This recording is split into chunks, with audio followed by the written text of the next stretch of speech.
test is in 4-part, Part 1, Part 2, Part 3, and Part 4. Now look at Part 1. Part 1.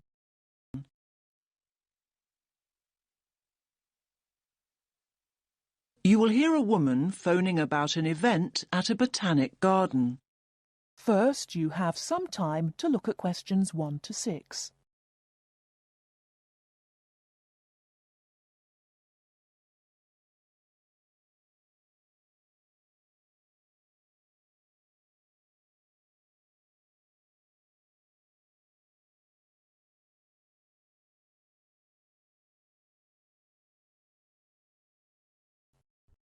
Listen carefully and answer questions 1 to 6.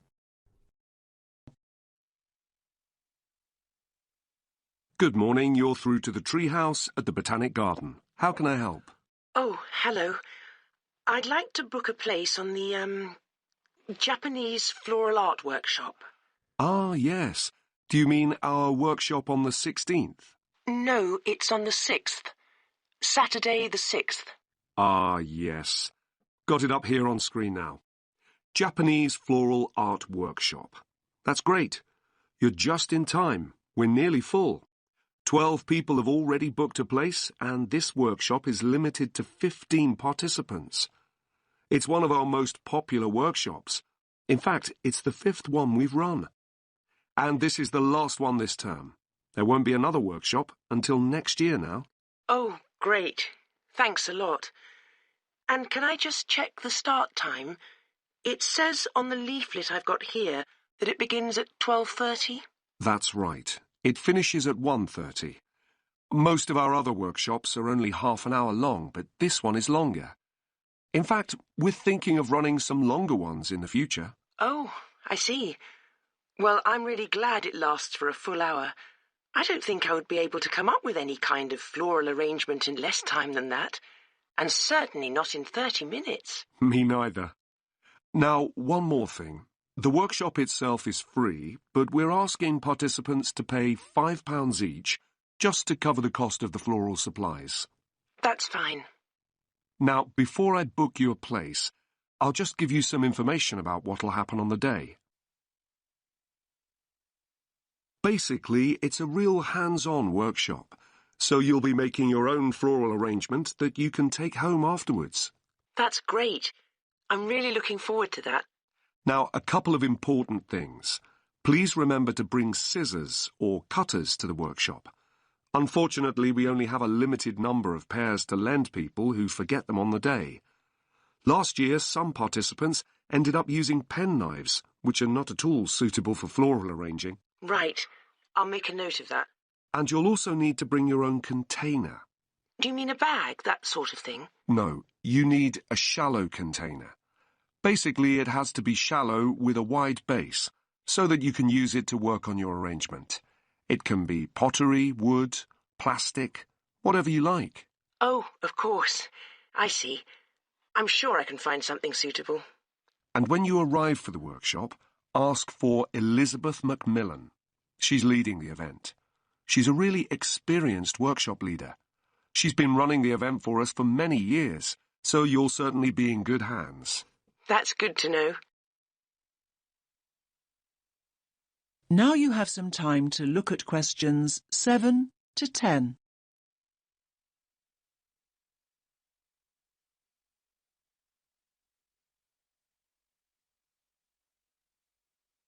Now listen to the next part of the conversation and answer questions 7 to 10. Now, I'll just take your details for the booking form. Can I have your first name?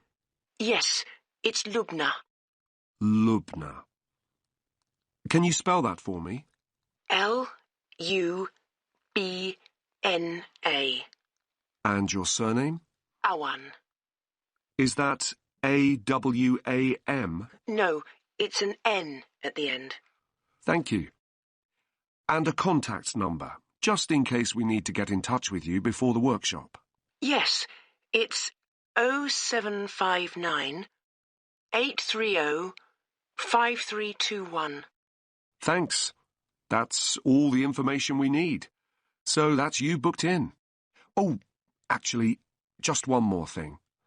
Would you like to be on our mailing list? This means that we can send you information about future events and workshops. All we need is your email address. Yes, that's great.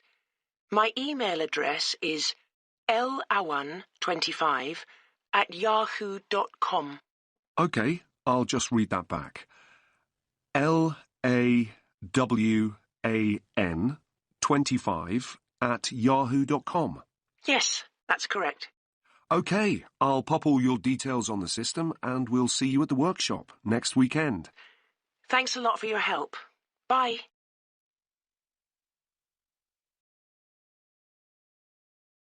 That is the end of part 1.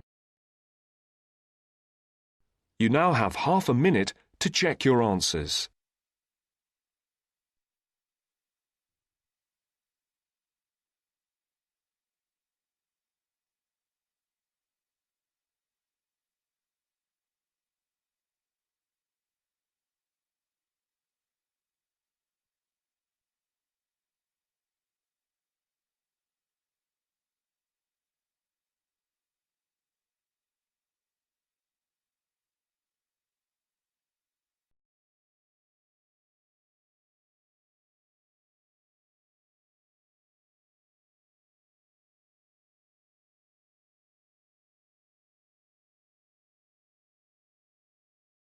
Now turns to part 2. Part 2.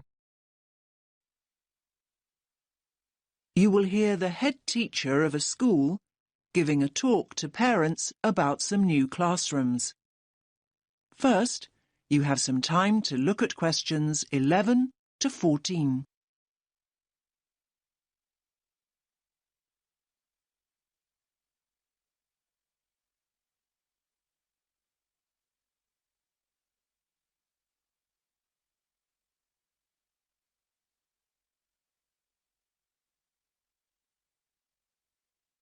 Listen carefully to the first part of the talk and answer questions 11 to 14. Good evening, everyone, and thanks for making it along. I know how busy you all are with term coming to an end. As you know, the aim of this meeting is to show you the plans we've got to add 2 new classrooms and how that will affect the playground. Now, I've heard that quite a few of you are worried that there'll be hardly any playground left, but I want to reassure you that that's not the case at all. I think there's been quite a lot of uninformed talk going on, and people have started worrying unduly. I certainly hope I can dispel any of your concerns this evening.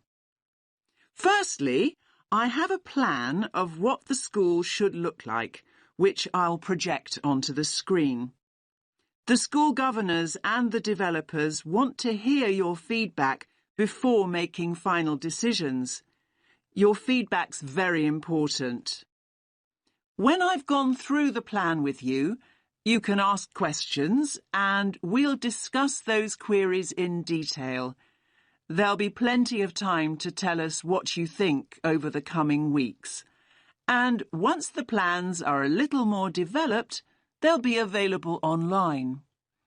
There'll be a weekly update, and once the actual construction begins, you'll be able to check progress as it happens.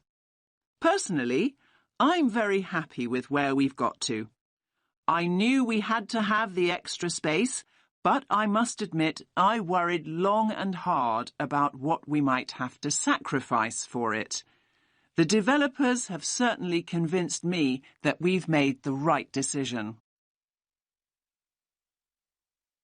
You now have some time to look at questions 15 to 20.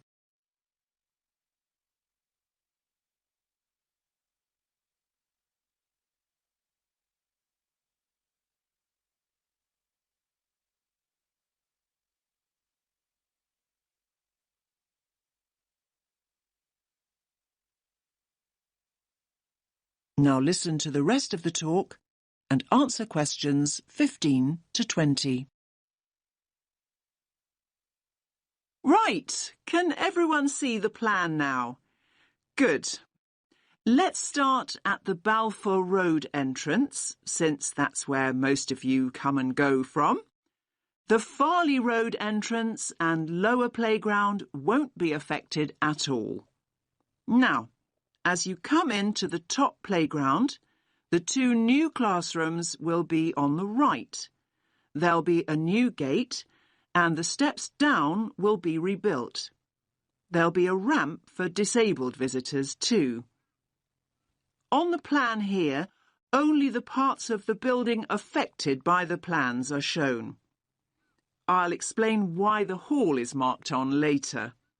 So, as I said, the new classrooms will be to the right of the entrance and, as you can see, will take up very little of the playground space.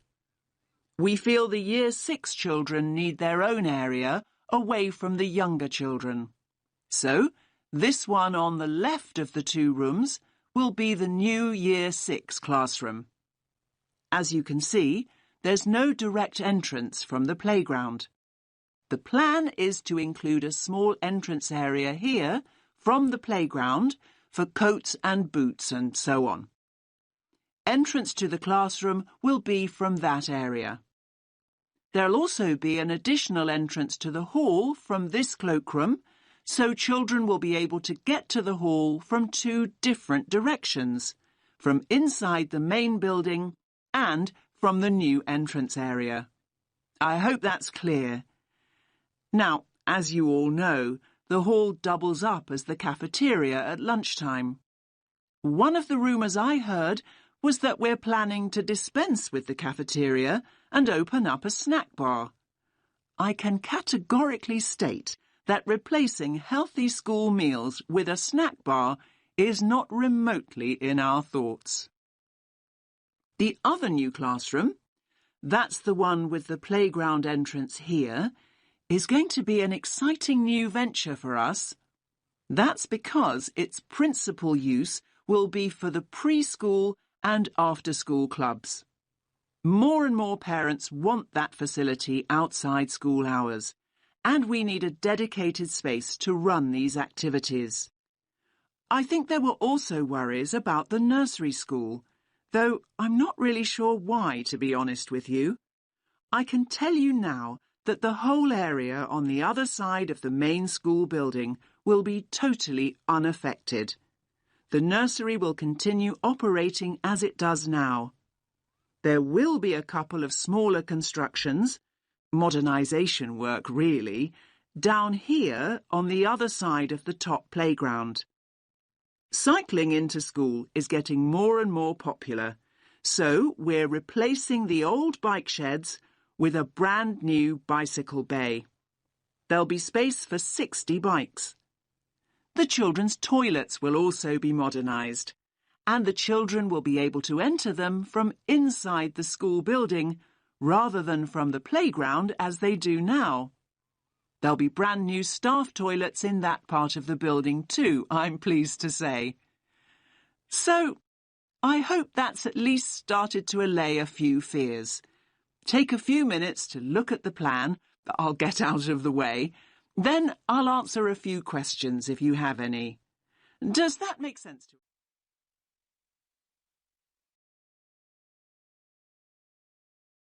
That is the end of part 2. You now have half a minute to check your answers.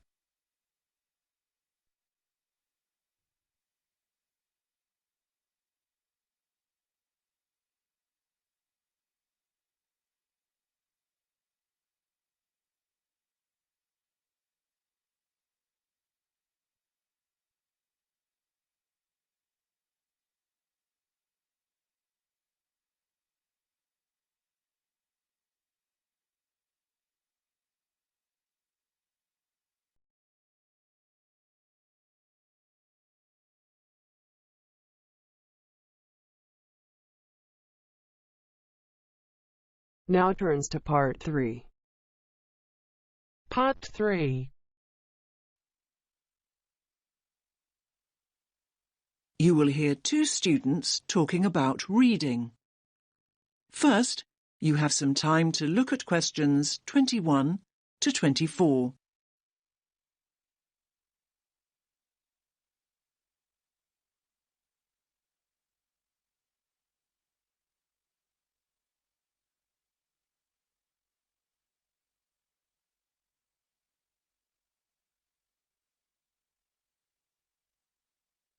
Listen carefully to the first part of the conversation and answer questions 21 to 24.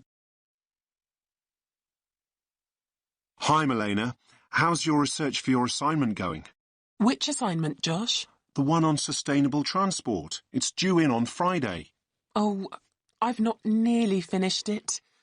I've still got so many articles to get through.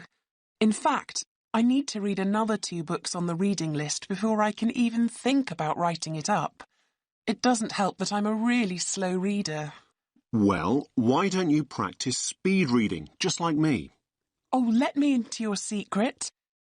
If anything, if I don't get a move on, my assignment is going to be late. What exactly is speed reading, anyway? Well, speed reading basically means reading faster and more efficiently. It can make such a difference. I've noticed the benefits already, and I've only been doing it a few weeks. Sounds good. What benefits are we talking exactly? Well, the majority of people read at an average rate of 250 words a minute. So that means that an average page in a book or document would take you around 1 or 2 minutes to read. So up to 2 minutes a page? That sounds quite fast to me. I reckon I spend at least 5 minutes on each one. But just think about it. Imagine if you could double that rate to 500 words a minute. You could zip through all the articles and books in half the time. Another thing is that it can help you understand the basic structure of an idea or an argument much better. Now you have some time to look at questions 25 to 30.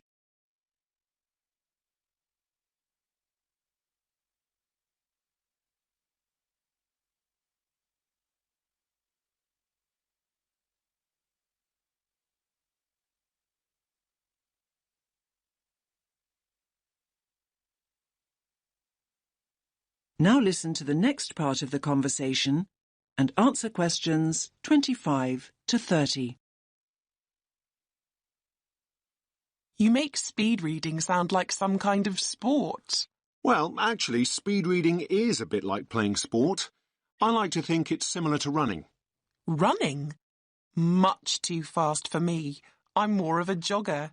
You're not selling it to me very well. Okay, but just think about what it takes to be a fast runner. You can learn the techniques, but to get really good at it and build up your speed, you really need to practice. But athletes train for hours every day. That's true, but your reading speed can improve if you practice a few basic techniques. The first thing to do is to actually find out how fast you're reading at the moment. So, time my current reading speed. But I read so slowly, it will be really depressing to find out just how slow I am. Believe me, timing yourself is a really good idea and it's so easy to do. There are lots of online speed reading tests. You just enter the words reading speed test into Google and loads will come up. You could also do a reading comprehension test and see how well you understand what you're reading. I don't know. But remember to read at your normal speed and time yourself on a few different pages. The average of your times should indicate your average reading speed. What do I do next? Well, the next thing to do, and this is really important, is to get rid of distractions. I used to think that music in the background while I was reading was a good thing, but it wasn't for me. I found I increased my speed by working without any noise whatsoever. I usually read in the library, but there always seem to be people talking around me. Well, try using earplugs to block out all the distractions. Another important thing is to set yourself targets. Basically, if you know what your goal is, you're more likely to achieve it. My goal? Well, that's easy. I need to find out about the problems of accessible transport in Africa and then think about some solutions. I know what I need to do, but I keep skipping back to a sentence I've just read. And at other times, I go back a few pages just to make sure that I've read something right. I know what you mean. Actually, a lot of people do that when they read. They reread material when they don't actually need to. It's called regression, and it's important to get out of the habit of doing it. You can reduce the number of times your eyes skip back by running your finger or a pencil along each line you read. Your eyes will follow the tip of your finger, and this helps you avoid skipping back. Why not give it a try?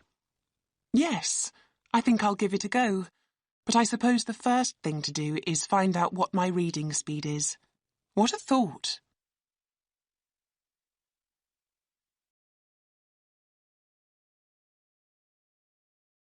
That is the end of part 3. You now have half a minute to check your answers.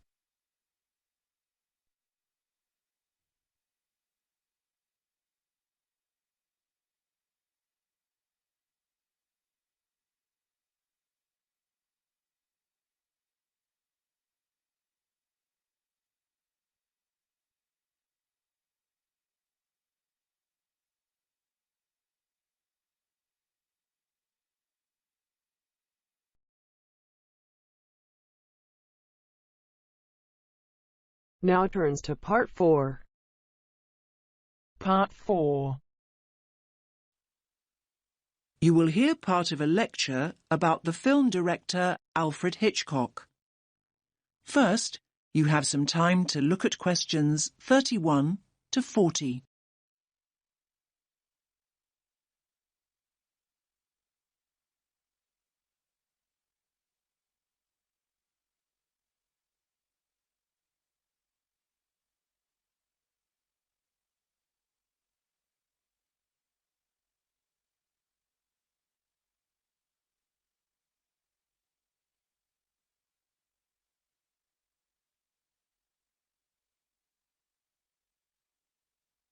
Listen carefully to the lecture and answer questions 31 to 40. We've been talking about prominent film directors, and today I want to talk about one of the most influential directors of them all, Sir Alfred Hitchcock. I doubt there's anyone here who hasn't seen at least one of his movies. Let me give you some film titles. Put your hand up if you've seen it. OK. The Birds. Vertigo. Rear Window. The 39 Steps. Marnie. And, of course, the most famous of them all, Psycho. OK, good. I can see you're all familiar with Hitchcock then. Now people assume that Hitchcock was from America, perhaps because he spent so much of his life working in Hollywood, but he was in fact born in London in 1899. He didn't actually emigrate until he was 40 years old. Most film critics would agree that Hitchcock had a huge impact on cinema. And you may be surprised to learn that he started making movies as early as the 1920s, when most films were silent. His first attempt, in 1922, actually ended in disaster. The film was ironically called Number 13, and production stopped at a late stage due to financial problems. But before he left Britain in 1939, he'd already made classics like Blackmail, the first film with sound made in Britain, The Man Who Knew Too Much, and The 39 Steps, and he was considered Britain's top director.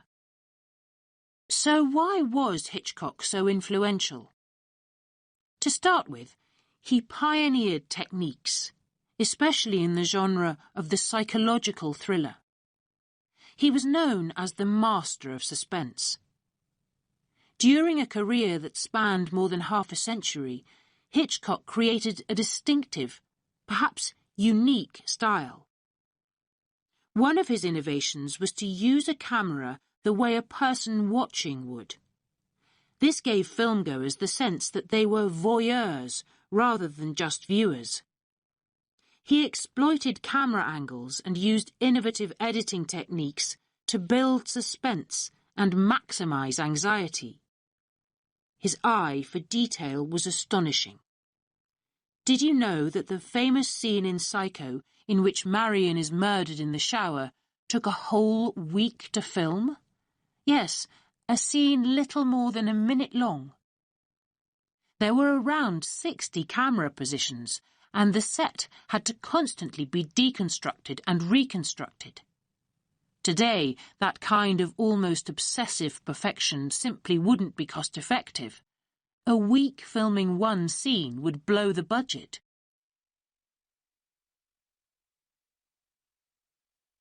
So what were Hitchcock films about, and who were some of his typical characters? It would be wrong to say that Hitchcock made horror movies, suspense movies or psychological thrillers, but not horror. Hitchcock rarely showed acts of violence. The effort went into building up tension, creating a sense of unease. The viewers know that something terrible is going to happen. They don't need to actually see it. Although his stories feature psychopaths, murderers and fugitives on the run, the real strength of his work is the complex examination of his characters.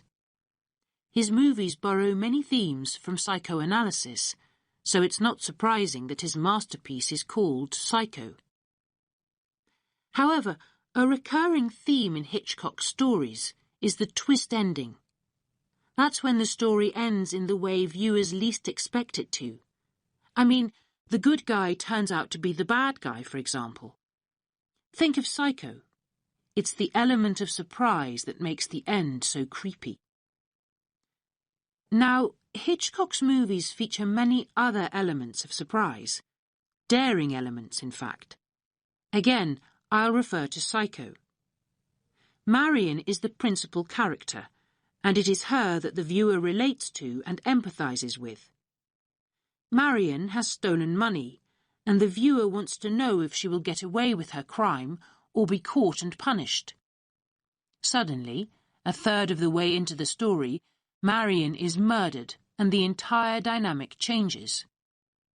The original storyline is put on hold and a whole new story begins. No longer able to identify with Marion, the viewer begins to empathize with the new principal character, and that, of course, is the murderer, Norman. In this way, Hitchcock manipulates the audience into seeing the story from a whole new perspective.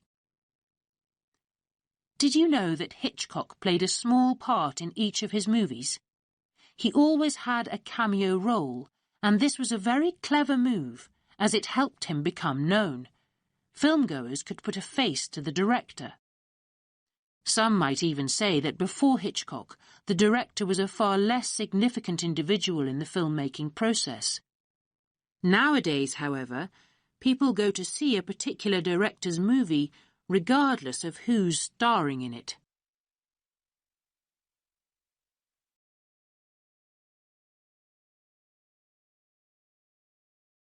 That is the end of part 4. You now have half a minute to check your answers.